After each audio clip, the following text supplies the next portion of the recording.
Benyamin Netanyahou est visé par un mandat d'arrêt de la Cour pénale internationale dans le cadre de la guerre à Gaza. Mais dans son propre pays, le Premier ministre israélien est aussi impliqué dans de nombreuses affaires, dont un procès pour corruption. On reprend. Chapitre 1. Le procès pour corruption, fraude et abus de confiance.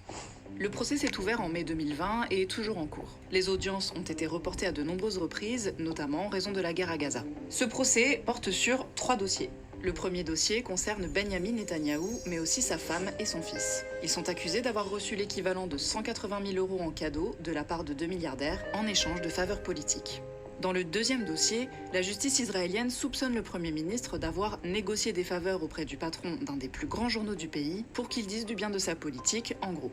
Enfin, dans le troisième dossier, Benyamin Netanyahou est accusé d'avoir modifié les règles en vigueur sur les télécoms en échange, là aussi, d'une couverture médiatique favorable dans un média.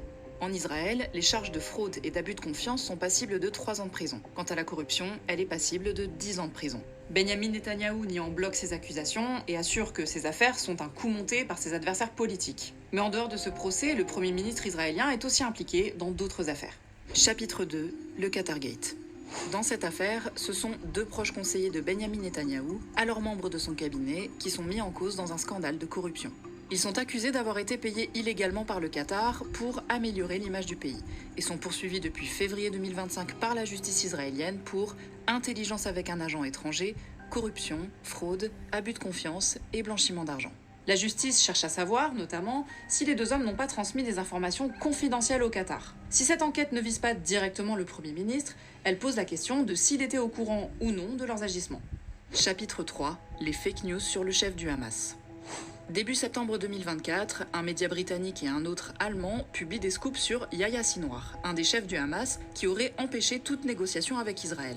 Sauf que leurs informations, qui venaient de l'armée israélienne, étaient en partie fausses. Très vite, Benyamin Netanyahou est soupçonné d'avoir orchestré cette campagne de fake news pour faire capoter toute possibilité d'un accord avec le Hamas et continuer la guerre à Gaza.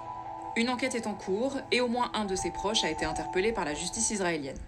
Chapitre 4. Le renvoi du chef du Shin Bet.